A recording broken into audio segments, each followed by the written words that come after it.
Hi, this is Stacia, and this is the story of an opponent who wanted to decline my Smith-Morra Gambit and got checkmated. Yes. So I've been playing very aggressively in these miniature games, and so we're going to continue that theme. Okay, this one went e4, c5, the Sicilian defense, and I played d4. This is the Smith-Morra Gambit. My opponent took the first pawn, which you should if you're playing black. This is a pretty normal capture in a Sicilian anyway. And now c3. And probably the best move is to take the pawn, although that's debatable in blitz games, but this was a 10-5 rapid game played on leechess.org. All right, so my opponent played here. Now this is a move I'm now familiar with. And I like to play the move knight f3 here. And this is sort of a flexible move because now black often does take here, and then my knight comes here. I guess I could show it. And we have transposed into the mainline Smith-Morra Gambit. So I'm kind of leaving the gambit there with this move knight f3. But my opponent played d6. Now, I don't think this is necessarily a good move, but I guess I don't know. So I'll check. I'll check with the opening book. Yeah, so knight f6 is a move, and white usually takes here, which I already knew, but I actually prefer knight f3, which is rare, I guess. And now d6. Yeah, I don't even see it as a move. Normally they take here, like I said, or they play knight f6, which I'm actually wondering if this transposes into a c3 Sicilian, but let's see. I think it does. This really looks like a c3 Sicilian now, even though it says Smith-Morra Gambit in the opening book. Okay, but enough about openings, right? Let's get to the fun stuff. Okay, so in the game, he played d6, and now I take the pawn. Okay, you don't have to ask me 3 times to take the strong pawn duo in the center. So, okay, he played here, and I'm just going to develop my pieces. So I think you could argue that white has a better position here. If I was the computer, I would think plus 0.7. I'm going to turn it on. Okay, plus 0.5. Fair enough. He played there, and bishop d3. Yeah, so I don't think this is a good move because he can simply break the pin, and I don't want to trade my bishop. So I put my bishop on what I call the Greek diagonal. I call this the Greek diagonal, and I call this the Italian diagonal. All right, bishop there. We're developing. Castles. And yeah, this move a3. It's a little bit slow, but I was starting to see Greek gift possibilities here, which means the bishop takes on h7 with check. The reason being, I can probably get e5 and displace this knight. This knight currently defends h7. But I didn't want the knight to appear on b5 and attack my bishop. Although in hindsight, I probably could just go bishop b1, followed by a3. So maybe this is a waste of time. I'll check with the computer real quick. Computer says h3 and bishop e3. Weird. Okay, bishop e3 I understand. h3, I wouldn't want to play that move. But I went here and wow, it says it's strong. Okay. Well, I was better than I thought. No, I'm just kidding. Okay, he went there. And now bishop g5. So I don't know if this is the best move. Maybe bishop e3 is better. I'm going to look. Yeah, it is. Bishop g5 is not a good move because of this move, e5. Okay. Yeah, the idea behind bishop g5 is that I want to go e5. So the computer sees that and wants to play e5 himself. And then this position, yeah, now my bishop doesn't seem so good here anymore. There is no pin, and in fact, my bishop's the one that has discoveries on it. So, yeah, I don't know about this line. Doesn't seem all that promising for me. Although I am going to collect this. Maybe. Okay, well, this is definitely worse than what happened in the game, so I'm going to agree with the computer. Let's get back to where we were. Oh, bishop g5. Okay. Instead, he went b5, which isn't a move I understand. I suppose it's to develop the bishop. Usually when I see the move b5, it's because they want to play b4, but I already stopped that move. Okay, I'm going to turn the engine back off. I prefer to analyze without the engine. Queen e2. Okay. So I'm going to explain my move queen e2 because I thought it was interesting. So queen e2 I played because I want to play e5. But I thought after e5 takes, the queens are staring down at each other. And this doesn't really work because it's just a queen trade, so I just lose my bishop. So I thought, this line works better if I have a rook on d1. So that is why I played queen e2. I want to play rook d1 and then play e5. So it kind of prepares e5, in my opinion. He brought his bishop out. My opponent was playing very quickly, by the way. I was using some time, but he was using no time. Okay, rook d1, and now I believe e5 is a threat. And he went rook c8 without any thought. And let's see.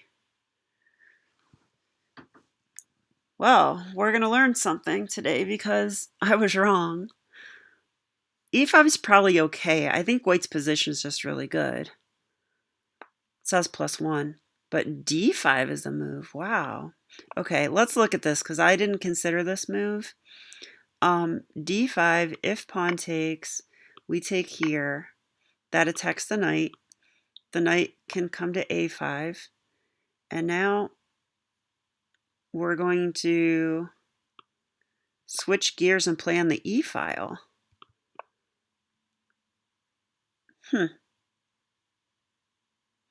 I'm not familiar with this idea, to be honest.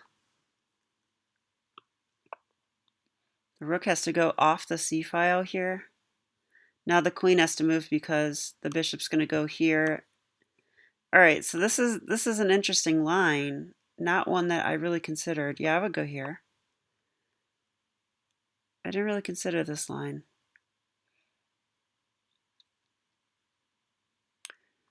I don't know if I like it, honestly. Well, now I'm looking, the computer says 0-0. Well, because I was thinking the knight comes to c5. That's a strong post for that knight. So, okay, let's go back. So instead I played the move e5. And now I think my opponent needs to be careful. So he actually took, I took back, and now I think he's got some issues. So number one, the knight's attacked by a pawn. So he needs to move it. But secondly, I'm threatening bishop h7 check, and then I could play rook takes queen. Not sure how good that is, but it might be good. So he went here. Makes a lot of sense. Wanted to see with the computer real quick. I wanted to see if I was winning or not. I thought I might be. No, not yet. Plus 0.8. Okay. And now h4. So h4 is because I've done some studying of Greek gift sacrifices. And h4 is often a move that you can play. It's very useful. my bishop is currently attacked twice by the queen and the bishop. So h4 defends the queen, or defends the bishop. The other thing I liked about this move is that I do want to trade off dark square bishops. But also, I want the queen to stay on the d file. So like, if I do this, oops, let me go back. If I do this, I think I'm just helping black. You know, the queen's not in line with my rook anymore. And I suppose I can give black an isolated pawn. This must be okay. Yeah, computer still likes white. But let's see what the computer thinks about h4.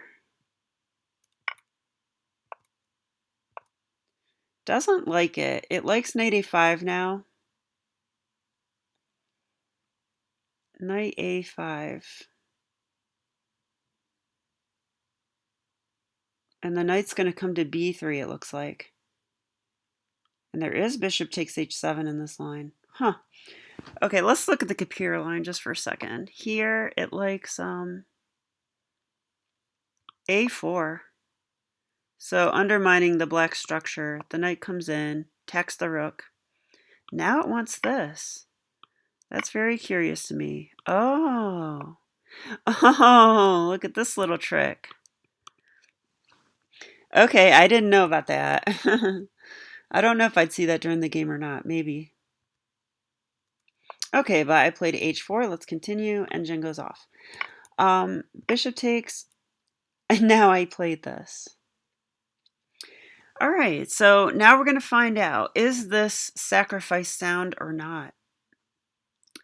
Why did I play bishop takes h7 check? Well, I played it in this moment because if the king takes, which he did, I can take the bishop now with check. And then if he retreats, I play queen h5. This looks very, very hard to defend. Like in the sense that I don't see a defense. I think black's lost. So I'll turn on the engine. Let's see if that is true. It is true. All right. Best move is queen takes g5. This happened in the game. So, yeah. Okay. Computer says this is the best move and it's a winning move. So this is great. I'm getting better at attacking chess, you guys. Like for real. So I think black probably has to take it. I mean, if you don't take it, yeah, then this. If here, I'd probably take that. I'd definitely take, this is what I would do, because after here I have this. That would fork the queen and the rook. Wow, and what is up with this move? Oh wow, tricky. Computer is saying, hey, I'll take your queen with check, so you don't have time to take my queen. So I'd have to go here, I guess. Yeah, and that seems kind of desperate. Okay. Yeah, anyway, wow, computer says position's equal.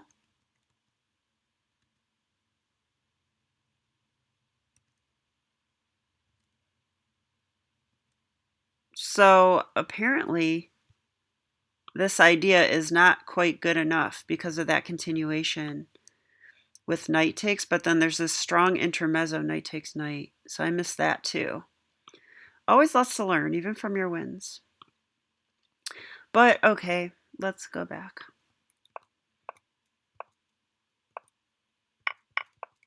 In the game, check, takes, check, and queen h5. So this is indefensible. If g6, queen h7 mate. If f5, another common defense, queen h7 mate. Probably the best chance is rook e8, I would say, that then check, then king here. Yeah, that's probably, I don't think it's going to work.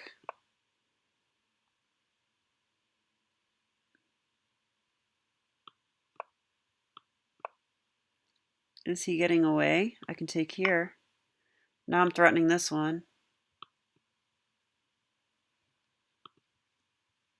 Computer says knight takes e5. Okay, I'll turn it back off. Oh, then I take here. If this, I can't imagine that works. I could probably go here.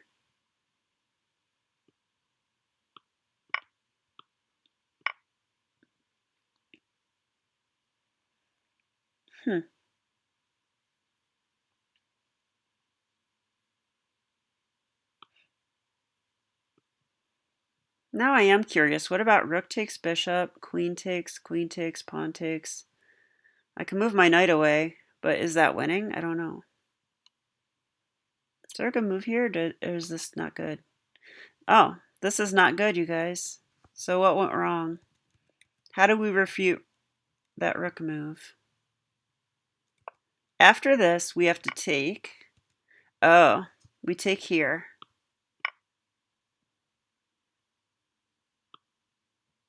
Queen takes. This is still attacked. Now we take here.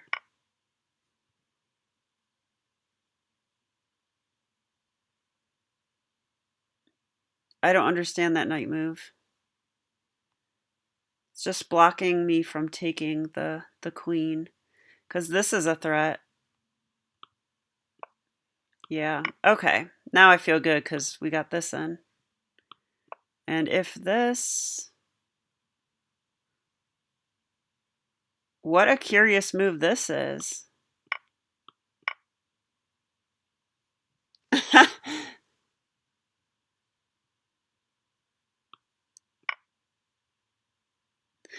Okay. Sorry, I digress. Basically this is over though, right? Because I'll just show you the rest of the game. Yeah, my opponent, I think he should have played rook e8. At least it's the most unclear move. It's not objectively the best. The best is this. But I think rook e8 is practically the best move because I would still have work to do. But black sacrificed their queen, and let's see my conversion. I liked this move a lot. So this is a double attack. The knight is attacked twice. So I took it. Okay, and black's going to try to get some counterplay. And I really like my plan here. Let's see if the computer agrees with it. I thought about this too. I thought about this move. The point is that if here, I'm threatening mate. If the pawn comes up, I do this thing and I checkmate that way.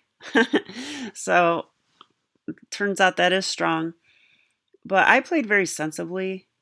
I played rook here with the idea that I know black wants to double rooks.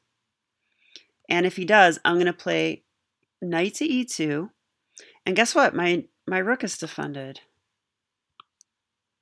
And then he cannot move both rooks, so it facilitates trades down the c-file. And I want material, so I thought this was a very clean way to win. Knight e2. Yeah, computer says +8.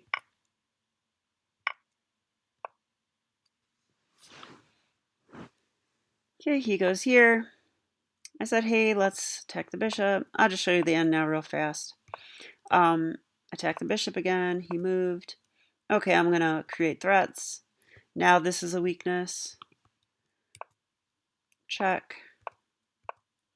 I don't know if I did this the best, but yeah, I thought the knight here would make it really difficult for his king. He comes back. Now I get it with tempo. He moved away. H5. Checkmate. Yeah. So he basically just blundered. I was expecting this move.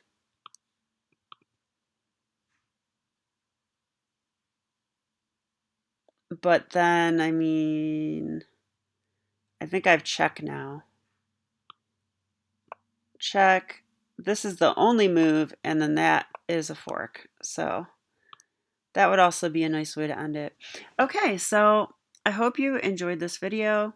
This is the story of how even when people decline the Smith-Morra Gambit, you can get big attacks. And it's because of this. Like, now I know a lot of you out there know how to play against the Morra with, like, I would say the best way to decline, I'll go ahead and show you guys, is not this move. It's this move. Knight here, and after e5 and knight here, this is a c3 Sicilian, and it's supposed to be pretty equal. And I would agree that it is. I still like playing white, but that's probably the best way to decline it. Instead, though, I see a lot of very suspicious declines, kind of like in this game, where this move I don't agree with, because you're just allowing me to create a very nice center and get very easy development. And when that happens, you often get attacks. So I love the decision to put the bishop on d3.